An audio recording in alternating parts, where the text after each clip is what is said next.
नमस्कार विद्यार्थी मित्रांनो, सर्वांचं स्वागत आहे आपल्या MPC टाइम्स या यूट्यूब चॅनलमध्ये. तर आपण बघत आहोत STM मेनचा झालेला पेपरचं ॲनालिसिस. ठीक आहे. तर याच्यामध्ये अर्थशास्त्र हा विषय जो आहे तो आपला सुरू आहे आणि अर्थशास्त्रामधील जे काय आयोगानं प्रश्न विचारलेले होते STM मुख्य परीक्षेला, तर त्याच्यामधील आपल्याला सर्व प्रश्न जे आहेत ते आपण डिस्कस करायचे. ठीक आहे. तर या व्हिडिओच्या माध्यमातून तुम्हाला फक्त एकच प्रश्न मी डिस्कस करणार आहे. एक प्रश्न याच्यासाठी डिस्कस करणार आहे की फार म्हणजे त्या प्रश्नाच्या माध्यमातून तुमचा जो कम्प्लिटली मुद्दा असेल हा पूर्णपणे क्लिअर आउट होऊन जाणार आहे. ठीक आहे.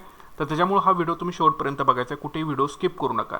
तर प्रश्न असा आहे की 10व्या पंचवार्षिक योजनेत एकूण खर्चाच्या 22.8% वाटपासह डॅश डॅश क्षेत्र हे दुसऱ्या क्रमांकावरती होते. ठीक आहे. आता हा थोडासा कन्फ्युजिंग प्रश्न आहे, लक्षात ठेवा. तर ज्यांनी कुणी 2022ची मेन्स दिलेली असेल त्यांनी आयोगाला तुम्ही नक्कीच ह्या प्रश्नाचं उत्तर आणि विश्लेषण जे आहे हे तुम्ही नक्कीच आयोगाला पाठवायचं आहे. ठीक आहे. कारण हा कन्फ्युजिंग प्रश्न आहे, लक्षात ठेवा. तर याचं उत्तर आयोगाने दिलेलं आहे ते सामाजिक सेवा हे आयोगानं याचं उत्तर जे आहे ते दिलेलं आहे. ठीक आहे. तर तुम्ही नक्कीच आयोगाला जे आहे ते अपील या प्रश्नासाठी करू शकता की 10व्या पंचवार्षिक योजनेत एकूण खर्चाच्या 22.8% वाटपासह डॅश डॅश टक्के क्षेत्र हे दुसऱ्या क्रमांकावरती होते. तर आयोगानं उत्तर दिलेलं आहे सामाजिक सेवा. मात्र लक्षात ठेवा, 10व्या पंचवार्षिक योजनेअंतर्गत कुठल्या क्षेत्रावरती किती टक्के खर्च करण्यात आलेला आहे, तर सर्वात जास्त खर्च म्हणजे सामाजिक सेवा जे आहे हे प्रथम क्रमांकावरती हवं होतं. ठीक आहे. हे प्रथम क्रमांकावरती सामाजिक सेवा हे क्षेत्र जे आहे हे हवं होतं, पण आयोगानं जे दिलेलं आहे ते दुसऱ्या क्रमांकावरती दिलेलं आहे. ठीक आहे. तर त्याच्यामुळे ह्या गोष्टी ज्या आहेत त्या बेसिक स्वरूपाच्या गोष्टी आहेत, तर ह्या चुका ज्या असतील हे आपल्याला महागात पडू शकतात. म्हणून ही 10वी जी पंचवार्षिक योजना आहे ही आपल्याला डिटेलमध्ये जी आहे ती बघायची आहे. भले तुम्ही कोळंबे वाचा किंवा किरण देसलेंचा भाग 1 वाचा, तर त्याच्यामध्ये सुद्धा तुम्ही व्यवस्थित बघून घ्या की कुठल्या क्षेत्रामध्ये किती खर्च जो आहे हा जो आहे तो आपल्याला दिलेला जो आहे हा दिसून येतो. तर सर्वाधिक खर्च जो आहे तो सामाजिक सेवावरतीच केलेला आहे, सामाजिक सेवा क्षेत्रामध्ये. तर कोळंबेमध्ये जे सांगितलं आहे ते 27% क्षेत्र जवळपास जे आहे हे 27% खर्च सामाजिक सेवा क्षेत्रावरती जो आहे तो केलेला दिसून येतो. आणि देसलेमध्ये जे दिलेलं आहे ते 32%च्या आसपास क्षेत्र जे आहे ते खर्च केलेला आपल्याला दिसून येतो. सो देसलेमध्ये आकडेवारी थोडीशी ऑथेंटिक वाटते म्हणून आपण देसलेमधून जे आहे ते पॉईंट जे आहे ते घेतलेले आहेत. तर बघा, सामाजिक सेवा क्षेत्रावरती एकूण 32% खर्च जो आहे हा करण्यात आलेला आहे. त्याच्यानंतर मग ऊर्जा क्षेत्रामध्ये खर्च करण्यात आलेला आहे. किती? 22.4% इतका हा खर्च जो आहे तो करण्यात आलेला आहे. ऊर्जानंतर वाहतूक आणि दळणवळण या क्षेत्रावरती 21.4% टक्के जो खर्च आहे हा करण्यात आला. त्याच्यानंतर मग कृषी आणि सिंचनवरती 20.2% खर्च जो आहे तो करण्यात आला. आणि मग उद्योगावरती एकूण 4% खर्च जो आहे हा करण्यात आला. तर यांची एकूण बेरीज केली की 100% खर्च जो आहे हा आपल्याला झालेला दिसून येतो या 10व्या पंचवार्षिक योजनेअंतर्गत. त्याच्यामुळे सर्वाधिक खर्च जो आहे हा सामाजिक सेवा क्षेत्रावरती केलेला आपल्याला दिसून येतो. हे दुसऱ्या क्रमांकावरती नाही तर हे पहिल्या क्रमांकावरती खर्च झालेला आपल्याला दिसून येतो. ठीक आहे. जे 22.8% आयोगानं घेतलेले आहे ते कुठून घेतलेले आहे माहीत नाही, पण अशा पद्धतीने आपल्या रेफरन्समध्ये तरी असं सांगितले की 32% खर्च सामाजिक सेवावरती आहे. त्याच्यानंतर ऊर्जेवरती 22.4% आहे, वाहतूक आणि दळणवळणावरती 21.4% आहे, कृषी आणि सिंचनवरती 20.2 आहे, उद्योगावरती 4% आहे. बरं, याच्या अंतर्गत अजून काही काही खर्च केलेले आहेत की दूरसंचारवरती 5.1% आहे, त्याच्यानंतर अर्थसेवा 1.9%, तंत्रज्ञान 1.8% आणि साधारण सेवा 1.3%. असं एक अंतर्गत याच्यात सुद्धा काही खर्च आपल्याला झालेले दिसून येतात. पण मेन म्हणजे तुम्हाला हे लक्षात ठेवावं लागेल. बरं, आता आयोग याच्यावरती अजून कशा प्रकारे प्रश्न विचारू शकतो, तर एक गोष्ट लक्षात ठेवा, आयोग याच्यावरती अजून कशा प्रकारे प्रश्न तुम्हाला विचारू शकतो. एकीकडे तुम्हाला ही क्षेत्र असतील, ही क्षेत्र आणि त्या क्षेत्रावरती एकूण किती खर्च केलेला आहे याच्या एकतरी तुम्हाला जोड्या लावायला विचारू शकतात. ठीक आहे. हा एक प्रकार याच्यामध्ये होऊ शकतो. दुसरा एक प्रकार असा आहे की डायरेक्ट आता आयोगाने जसा विचारलेला होता की कुठल्या क्षेत्रावर 10व्या पंचवार्षिक योजनेअंतर्गत वाहतूक आणि दळणवळण क्षेत्रावरती एकूण किती टक्के खर्च करण्यात आलेला आहे, असा एक वन लाईन स्वरूपाचे प्रश्न एक दुसरा प्रकार याच्यावरती होऊ शकतो. तिसरा प्रकारे प्रश्न तुम्हाला कशा पद्धतीने याच्यावरती विचारू शकतात, तर उतरता क्रम असेल किंवा चढता क्रम असेल. 10व्या पंचवार्षिक योजनेअंतर्गत खालील क्षेत्रांचा त्यांच्यावरती केलेला एकूण खर्चाचा उतरता क्रम लावा किंवा चढता क्रम लावा. अशा प्रकारचा तिसरा एक प्रकार आपल्याला याच्यावरती बनवता येऊ शकतो. म्हणजे 3च पॉसिबिलिटी आहेत आयोगाला याच्यावरती प्रश्न विचारण्यासाठी. तर ह्या गोष्टी तुम्ही लक्षामध्ये ठेवायच्या. म्हणजे अनालिसिस करताना इतक्या डीपमध्ये तुम्हाला जे आहे ते गेलं असलं पाहिजे. ठीक आहे. आता ज्यावेळी फायनल आन्सर की येईल त्यावेळी तुम्हाला मी याचं पुन्हा डिटेलमध्ये सांगेन की फायनल आन्सर की आयोगाने चेंज केलेले आहे की नाही चेंज केलेले आहे. जर नाही चेंज केलेले असेल तर पुन्हा आपल्याला याच्यामध्ये काहीतरी चेंजेस जे असतील ते करावे लागतील. पण आता तरी लक्षात ठेवा की सर्वात जास्त जो खर्च आहे हा सामाजिक सेवा क्षेत्रावरती 10व्या पंचवार्षिक योजनेअंतर्गत जो आहे तो केला गेलेला आहे. ठीक आहे, तर हे तुम्हाला लक्षात ठेवावं लागेल. तर कोळंबीमध्ये सांगितले एकूण 27% सांगितलं आहे आणि देसलेनमध्ये एकूण 32% सांगितले, पण ही देसलेनची आकडेवारी तुम्ही लक्षामध्ये ठेवू शकता. ओके, तर अशा प्रकारे तुमचा ॲनालिसिस जरा थोडंसं डिटेलमध्ये असलेलं पाहिजे. आता 10वी पंचवार्षिक योजना आहे ती आपल्याला संपूर्णपणे संपवायची आहे या व्हिडिओच्या माध्यमातून, तर व्यवस्थित केअरफुली बघा. तर योजनेचा कालावधी होता हा 1 एप्रिल 2002 ते 31 मार्च 2007. हा 10व्या पंचवार्षिक योजनेचा काय होता, हा कालावधी होता 1 एप्रिल 2002 ते 31 मार्च 2007 लक्षात ठेवायचं आहे.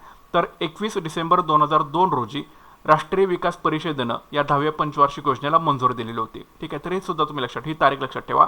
21 डिसेंबर 2002 रोजी राष्ट्रीय विकास परिषदेने या 10व्या पंचवार्षिक योजनेला काय दिली होती, मंजुरी दिलेली होती. या योजनेचे अध्यक्ष होते अटल बिहारी वाजपेयी. 10व्या पंचवार्षिक योजनेचे अध्यक्ष कोण होते, अटल बिहारी वाजपेयी, मे 2004 पर्यंत. त्याच्यानंतर सरकार बदललं, नंतर मनमोहन सिंग, त्याच्यानंतर मे 2004 नंतर हे मनमोहन सिंग याचे अध्यक्ष होते. म्हणजे एकूण 2 अध्यक्ष या 10व्या पंचवार्षिक योजनेला लाभलेले होते. एक म्हणजे अटल बिहारी वाजपेयी मे 2004 पर्यंत, त्याच्यानंतर मनमोहन सिंग. योजनेचे उपाध्यक्ष होते के.सी. पंत, हे जुलै 2004 पर्यंत याचे अध्यक्ष होते. त्याच्यानंतर मग मॉन्टिंग सिंग अहुलवालिया हे या 10व्या पंचवार्षिक योजनेचे उपाध्यक्ष बनले जुलै 2004 नंतर. ठीक आहे, लक्षात ठेवा, म्हणजे के.सी. पंत आणि मॉन्टिंग सिंग अहुलवालिया. त्याच्यानंतर योजनेचे घोषवाक्य किंवा योजनेचं नाव काय होतं, शिक्षण योजना किंवा हिलाच लोकांची योजना म्हणून देखील ओळखलं जातं. शिक्षण योजना किंवा लोकांची योजना. त्याच्यानंतर योजनेचा संकल्पित जो GDP दर होता हा 7.9% इतका ठेवण्यात आलेला होता. संकल्पित, अपेक्षित, संकल्पित म्हणजे काय, अपेक्षित GDPचा वृद्धी दर किती ठेवण्यात होता, 7.9%, पण प्रत्यक्षामध्ये साध्य झाला 7.7% इतका. हा GDPचा जो संकल्पित GDP आहे हा प्रत्यक्षामध्ये किती साध्य झाला होता, 7.7%. म्हणजे संकल्पित होता 7.9% म्हणजे अपेक्षित, पण प्रत्यक्षामध्ये साध्य किती झाला, 7.7%. आता या योजनेवरील प्रस्तावित खर्च किती सांगितलेला होता आपल्याला, तर 15,25,739 कोटी रुपये हा या योजनेचा प्रस्तावित खर्च होता. मात्र वास्तविक खर्च किती झालेला होता, 16,18,460 कोटी रुपये. ठीक आहे, आणि हा खर्च जो होता हा नव्या योजनेच्या तुलनेमध्ये एकूण 62% जास्त झालेला आपल्याला दिसून येतो. किती टक्क्यांनी, 62% हा खर्च जो आहे हा जास्त झालेला आपल्याला दिसून येतो. एकूण खर्च बघा प्रस्तावित होता 15,25,739 कोटी रुपये, मात्र वास्तविक किती झाला, 16,18,460 कोटी रुपये. आणि नव्या पंचवार्षिक योजनेच्या तुलनेमध्ये हा एकूण 62% खर्च जो आहे तो जास्त झालेला आपल्याला दिसून येतो. आता काही पुस्तकामध्ये जो वास्तविक खर्च आहे हा 12,49,322 कोटी इतका दाखवलेला आहे, म्हणजे याच्यापेक्षा थोडासा कमी दाखवलेला आहे आणि काही मध्ये जास्त दाखवलेला आहे. तर तुम्ही हे थोडंसं लक्षामध्ये ठेवून घ्या, इथलाच तुम्ही लक्षात ठेवा, हा थोडासा जास्तच होता. ठीक आहे, त्याच्यानंतर एकूण सार्वजनिक क्षेत्र खर्चामध्ये केंद्र सरकारचा हिस्सा होता 58.5%. ठीक आहे, सार्वजनिक क्षेत्र खर्चामध्ये केंद्र सरकारचा हिस्सा किती होता, 58.5%, म्हणजे 8,93,183 कोटी रुपये हे केंद्र सरकारने खर्च करायचे होते. तर याच्यामध्ये राज्य सरकारचा हिस्सा किती होता, 41.5% इतका हा राज्य सरकारचा हिस्सा होता, म्हणजे 6,32,456 कोटी रुपये इतका निश्चित करण्यात आलेला होता. ठीक आहे, नंतर सार्वजनिक क्षेत्रातील प्रत्यक्ष खर्च हा 16,18,460 जो होता हा नियोजित खर्चापेक्षा 92,821 कोटी रुपयांनी काय होता, जास्त होता. नियोजित खर्चापेक्षा 92,821 कोटी रुपयांनी जास्त होता. तर या गोष्टी तुम्ही लक्षात ठेवायच्या. तर आपण काय बघितलं आतापर्यंत, योजनेचा कालावधी बघितला 1 एप्रिल 2002 ते 31 मार्च 2007. कधी मंजुरी दिली होती, 21 डिसेंबर 2002 रोजी. कोणी दिली होती, राष्ट्रीय विकास परिषदेने. योजनेचे अध्यक्ष कोण होते, अटल बिहारी वाजपेयी, मनमोहन सिंग. योजनेचे उपाध्यक्ष कोण होते, के.सी. पंत आणि मॉन्टिंग सिंग अहलुवालिया. योजनेचे घोषवाक्य किंवा योजनेचं नाव काय होतं, शिक्षण योजना किंवा लोकांची योजना. योजनेचा अपेक्षित GDP किती होता, 7.9%, प्रत्यक्षामध्ये साध्य किती झाला, 7.7%.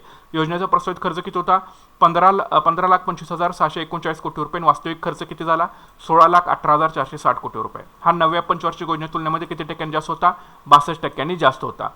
एकूण सार्वजनिक क्षेत्र खर्चामध्ये केंद्र सरकारचा हिस्सा किती होता, 58.5% होता आणि राज्य सरकारचा हिस्सा किती होता, 41.5% एवढा होता. ठीक आहे, सार्वजनिक क्षेत्रातील प्रत्यक्ष खर्च हा नियोजित खर्चापेक्षा किती कोटी रुपयांनी जास्त होता, 92,821 कोटी रुपयांनी हा जास्त होता. तरी बेसिक स्वरूपाची माहिती आहे, लक्षामध्ये ठेवून घ्या. त्याच्यानंतर आता योजनेदरम्यान कुठले कुठले जे विविध विकास योजना किंवा कार्यक्रम राबवले गेले याच्यावरती देखील तुम्हाला प्रश्न आयोग जास्त ते विचारत असतं. तर 10व्या पंचवार्षिक योजनेमध्ये जी पहिली योजना जी होती तिचं नाव होतं वंदे मातरम योजना. तर ही योजना कधी सुरू केली, 9 फेब्रुवारी 2004 रोजी ही वंदे मातरम योजना जी आहे ही सुरू केली होती, 9 फेब्रुवारी 2004 रोजी. तर याचं उद्दिष्ट काय होतं, गर्भवतींची तपासणी व गरोदर काळात आरोग्य सेवा देणं आणि यासाठी खाजगी व शासकीय दवाखान्यांची मदत घेणं, म्हणजे प्रायव्हेट पब्लिक पार्टनरशिपमध्ये ही वंदे भारत मातरम योजना जी आहे हे राबवली गेली होती. तर हे लक्षामध्ये ठेवून घ्या. ठीक आहे. 9 फेब्रुवारी 2004ला सुरू झाली वंदे मातरम योजना. याच्यामध्ये गर्भवतींची तपासणी आणि गरोदर काळामध्ये आरोग्य सेवा देणे आणि यासाठी खाजगी आणि शासकीय दवाखान्यांची मदत घेणे, फक्त सरकारी नाही, याच्यामध्ये खाजगी सुद्धा, म्हणजे प्रायव्हेट पब्लिक पार्टनरशिपमध्ये ही वंदे मातरम योजना जी आहे ती सुरू केली 9 फेब्रुवारी 2004ला. दुसरी योजना आहे राष्ट्रीय कामासाठी अन्न योजना.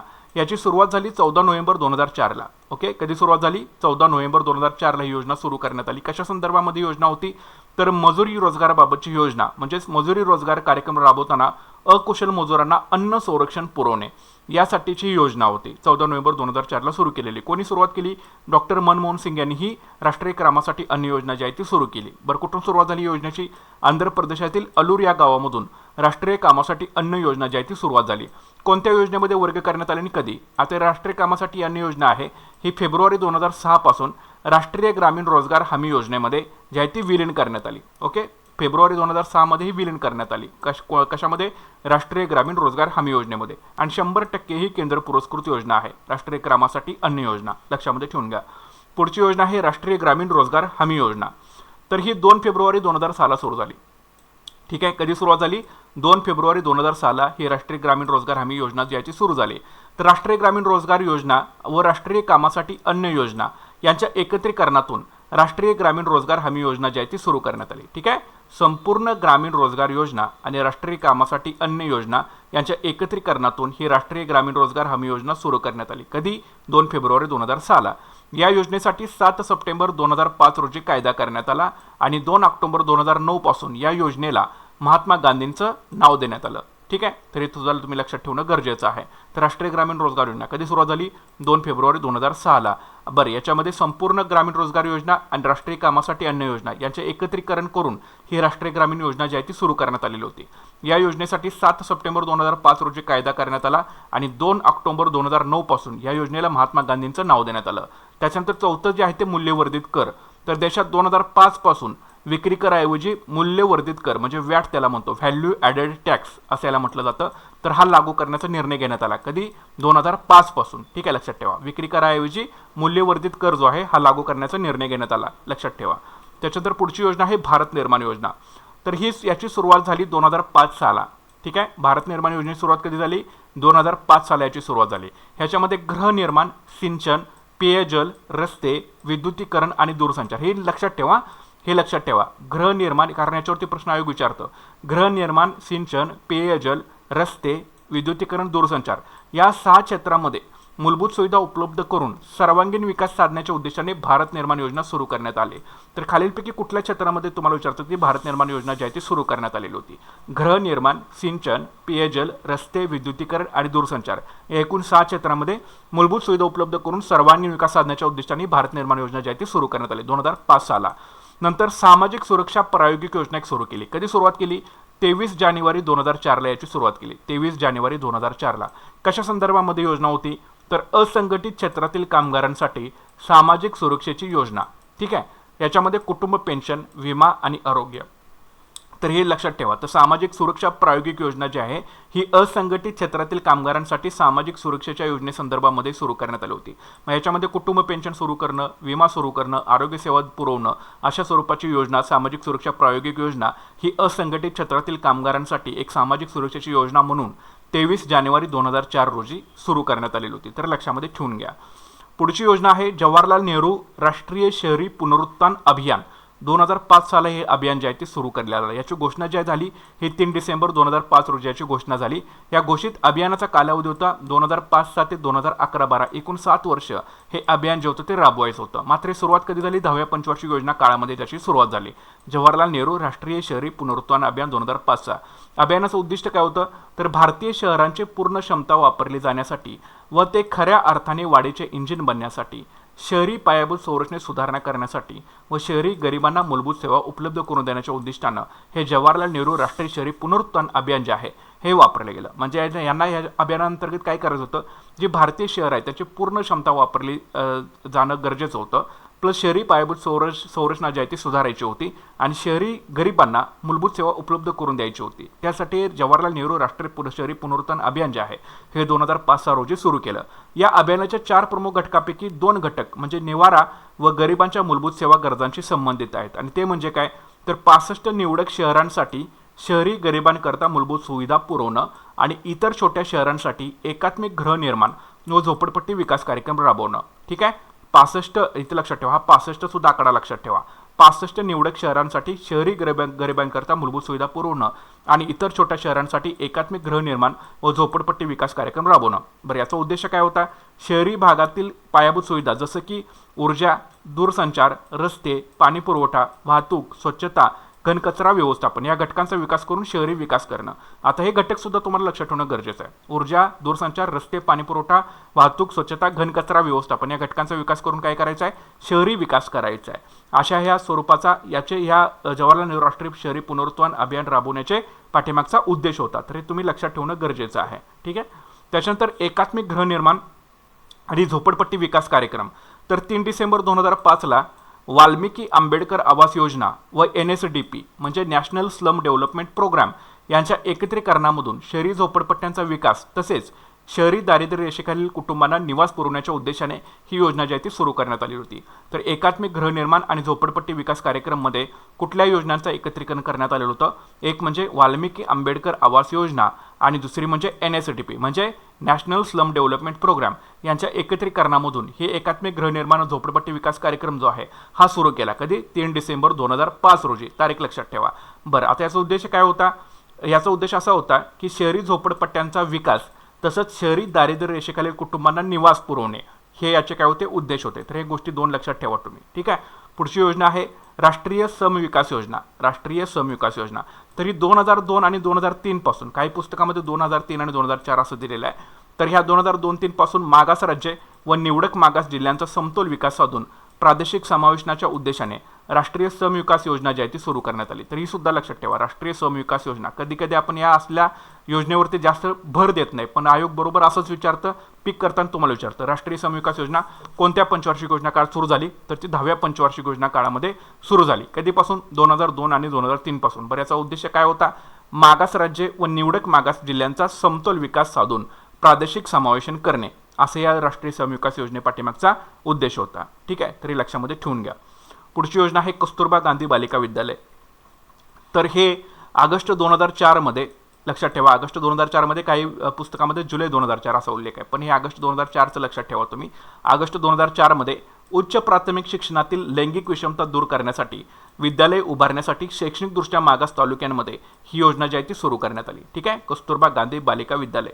ओके, तर ही ऑगस्ट 2004 मध्ये उच्च प्राथमिक शिक्षणातील लैंगिक विषमता दूर करण्यासाठी विद्यालय उभारण्यासाठी शैक्षणिकदृष्ट्या मागास तालुक्यांमध्ये ही कस्तुरबा गांधी बालिका विद्यालय योजना जी आहे ही सुरू करण्यात आली. मेन म्हणजे उद्देशांती कधी सुरू करण्यात आली हे लक्षात ठेवणं गरजेचं असतं.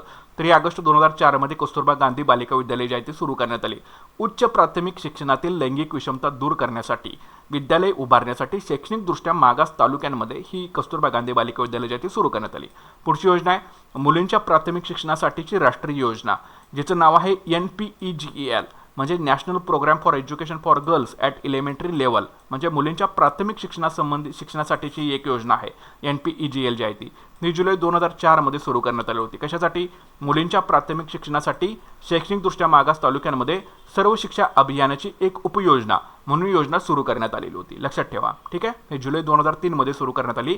मुलींच्या प्राथमिक शिक्षणासाठी शैक्षणिकदृष्ट्या मागास तालुक्यांमध्ये सर्व शिक्षा अभियानाची उपयोजना म्हणून जी आहे ही योजना सुरू करण्यात आलेली होती 10व्या पंचवार्षिक योजनेमध्ये. लक्षामध्ये ठेवायचं आहे.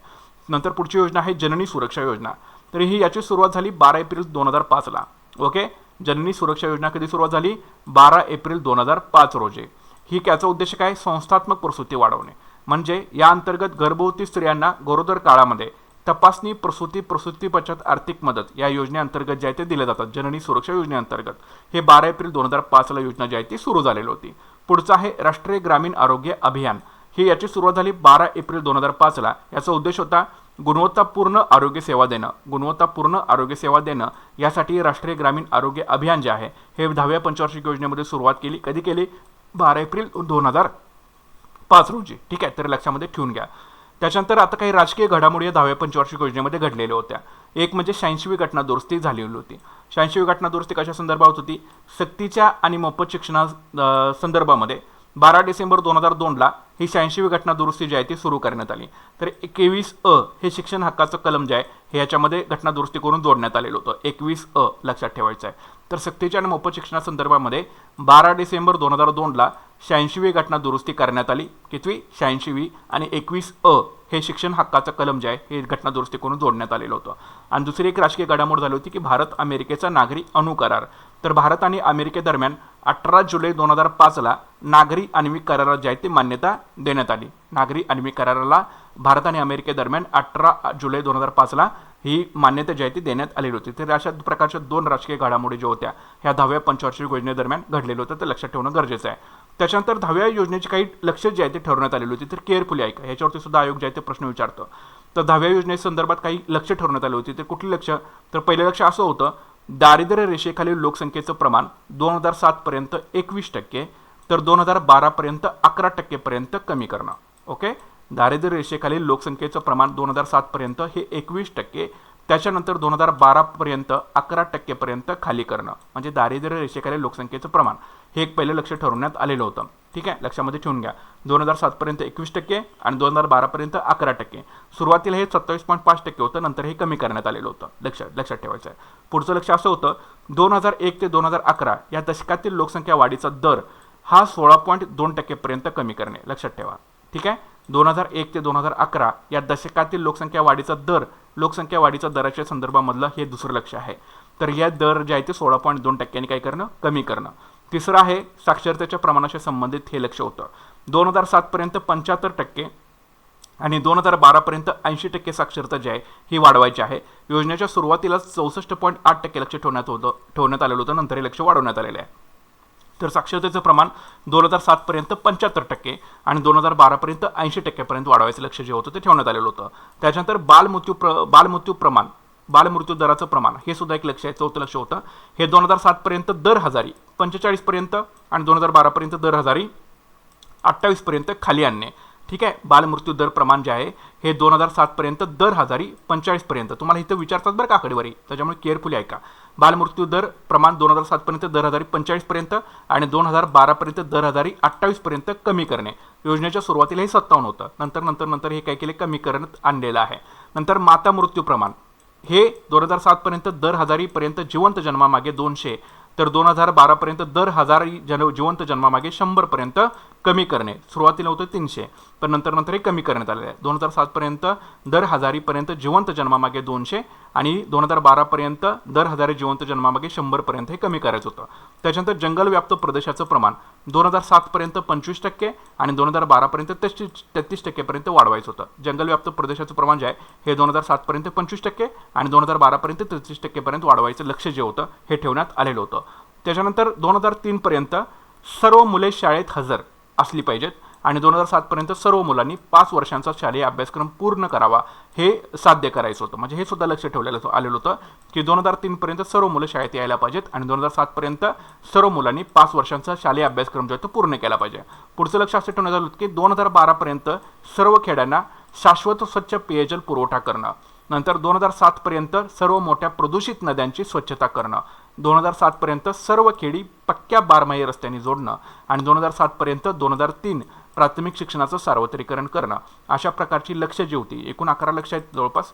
तर ही लक्ष्य जी आहे ती या 10व्या पंचवार्षिक योजनेअंतर्गत ठरवण्यात आलेली होती. कुठलाही तुम्हाला प्रश्न आयोग जे आहे ते विचारू शकतो. एक म्हणजे दारिद्र्य रेषेखालील लोकसंख्येचं प्रमाण 2007 पर्यंत 21%, 2012 पर्यंत 11% पर्यंत कमी करायचं.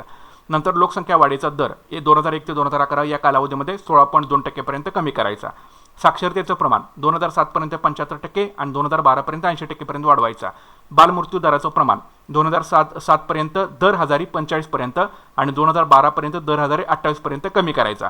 नंतर माता मृत्यू प्रमाण 2007 पर्यंत दर हजारी प्रत्येक जिवंत जन्मामागे 200 आणि 2012 पर्यंत प्रत्येक जिवंत जन्मामागे 100 पर्यंत कमी करायचा. जंगल व्याप्त प्रदेशाचं प्रमाण 2007 पर्यंत 25% आणि 2012 पर्यंत 33% वाढवायचं. त्याच्यानंतर सर्व मुलं शाळेमध्ये हजर 2003 पर्यंत, 2007 पर्यंत सर्व मुलांनी 5 वर्षांचा शालेय अभ्यासक्रम हा पूर्ण करावा असे एक लक्ष ठेवण्यात आलेलं होतं. नंतर 2012 पर्यंत सर्व खेड्यांना शाश्वत स्वच्छ पेयजल पुरवठा करायचा. 2007पर्यंत सर्व मोठ्या प्रदूषित नद्यांची स्वच्छता करायची, 2007पर्यंत सर्व खेड्यांना पक्क्या बारमाही रस्त्याने जोडायचं, आणि 2007पर्यंत 2003 प्राथमिक शिक्षणाच्या पर्यंत जे आहे ते सार्वत्रिकरण करायचं 2007पर्यंत, लक्षात ठेवा. तर अशा प्रकारचे काही लक्ष्य जे आहेत ही जी होती ती या पंचवार्षिक योजनेच्या माध्यमातून ठरवण्यात आलेली होती. याच्यावरती सुद्धा तुम्हाला आयोग जे आहे ते प्रश्न विचारू शकतं. त्याच्यानंतर योजनेचं अनुमान काय निघालं, काय काढू शकतो आपण, तर या योजना काळामध्ये अन्नधान्याचं जे उत्पादन आहे हे एकूण 202% साध्य झालेलं होतं. काही पुस्तकांमध्ये 2006-07मध्ये अन्नधान्य उत्पादन हे 217.3 मिलियन टनावरती पोहोचलेलं होतं, असे एक उल्लेख आपल्याला आढळून येतो. नंतर कृषी क्षेत्राचा वर्धी दर जो आहे तो 2.1% साध्य झाला. औद्योगिक उत्पादनाचा वर्धी दर जो आहे तो 8.2% इतका साध्य झाला. प्रस्तुत होता 10%, पण साध्य झाला 8.2%.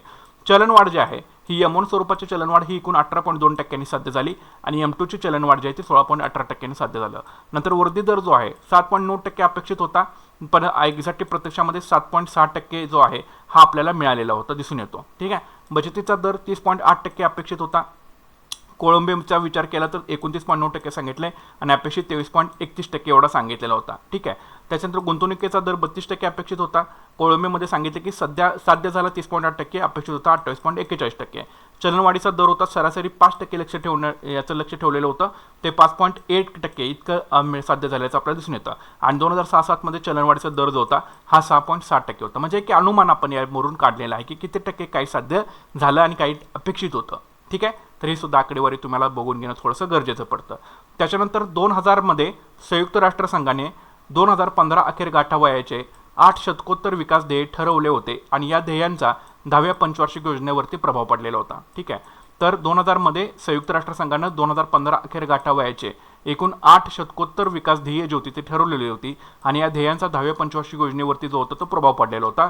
आणि रोजगार निर्मिती हे 10व्या पंचवार्षिक योजनेचं महत्त्वाचं उद्दिष्ट होतं, आणि प्रतिवर्षी 10 मिलियन रोजगार निर्मितीचं लक्ष जे होतं ते ठेवण्यात आलेलं होतं. तर 50 मिलियन म्हणजे पंचवार्षिक योजना एकूण 5 वर्षाची होती, राबवली होती.